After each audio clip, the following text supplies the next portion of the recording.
नमस्कार श्रोताजन। आज मैं एक अद्भुत कहानी सुनाऊंगी जिसके प्रभाव को आप नित्य जीते होंगे।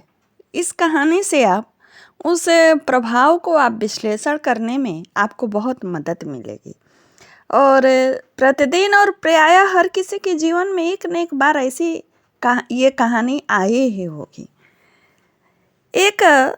इस कहानी का नाम है भावना का प्रतिबिंब।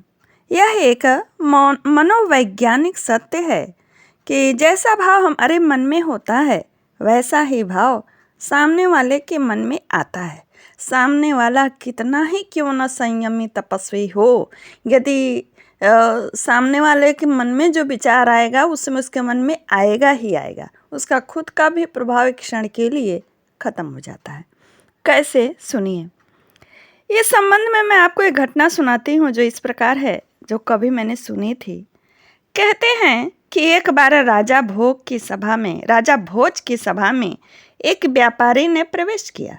राजा ने उसे देखा तो राजा इतने अच्छे राजा थे, संयमी थे, नाम वाले थे। राजा भोज के बारे में कौन नहीं जानता। लेकिन राजा ने उस व्यापारी को देखते ही उनके मन में कलुषित भावना आ गई। उनके मन में ये भावना आया कि इस व्यापारी का मैं सब कुछ छीन लूं।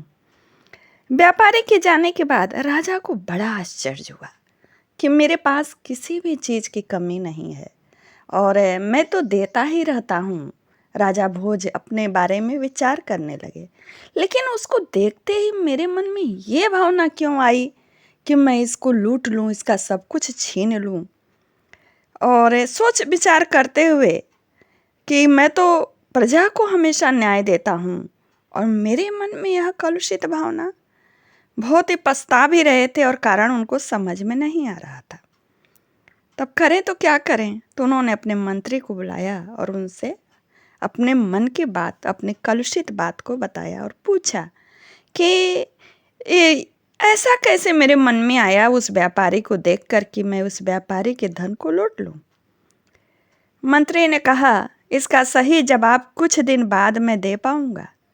राजा ने कहा, ठीक है, कोई बात नहीं, लेकिन जवाब जरूर दीजिएगा, क्योंकि मेरे लिए दुस्सह हो गया कि एक क्षण भी मैं किसी की लूटने की कामना कर ली। मंत्री जो थे राजा भोज के, बड़े ही विलक्षण बुद्धि वाले थे। वह इधर उधर के सोच विचार में समय नहीं खोए। जहाँ उनकी सुई अटकी थी, बुद्धि की सुई मंत्री की, वहीं पहुँच गए। यानी सीधे व्यापारी के पास पहुँचे और उससे मित्रता गांठ ली और उसके पास आने जाने लगे। फिर मित्रता बढ़ी तो पूछा, तुम इतने चिंतित क्यों हो? तुम तो भारी मुनाफे वाला चंदन का व्यापार करते हो ना? व्यापारी को बोला उन्होंने। व्यापारी बोला, धारा नगरी सहित अनेक नगरों में चंदन की गाड़ियाँ भरे फिर रहा हूँ, फिर भी चंदन नहीं बिका। बहुत सारा धन इसमें फंसा पड़ा है। अब नुकसान से बच पाने का कोई उपाय ही नहीं है। व्यापारी की बातें सुन मंत्री ने पूछा, क्या कोई और रास्ता नहीं बचा है?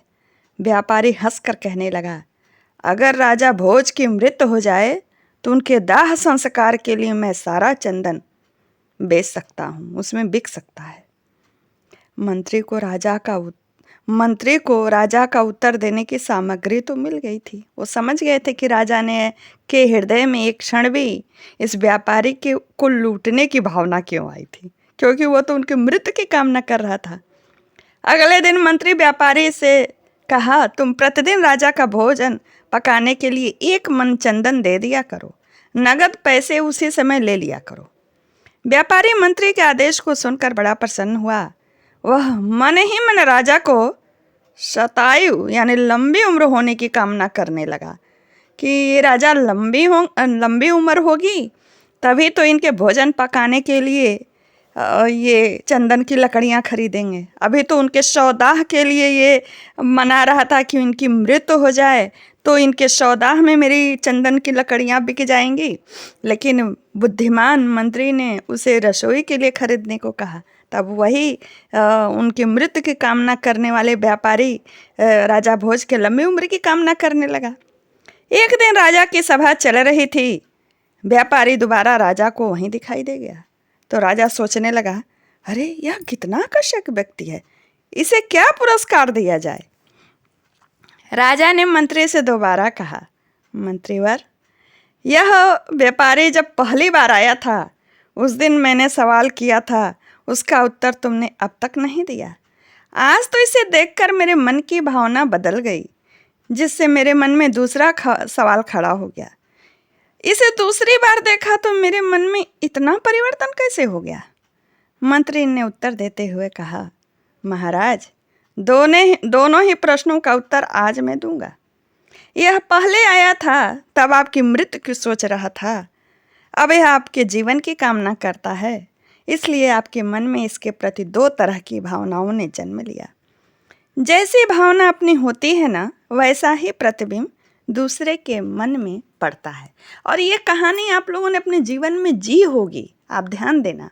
ये तो मैंने कहानी के द्वारा आपको समझाने की कोशिश की, और कहानियों को मेरे सुना करे भाई, ठीक है। नमस्कार, जय श्री कृष्ण।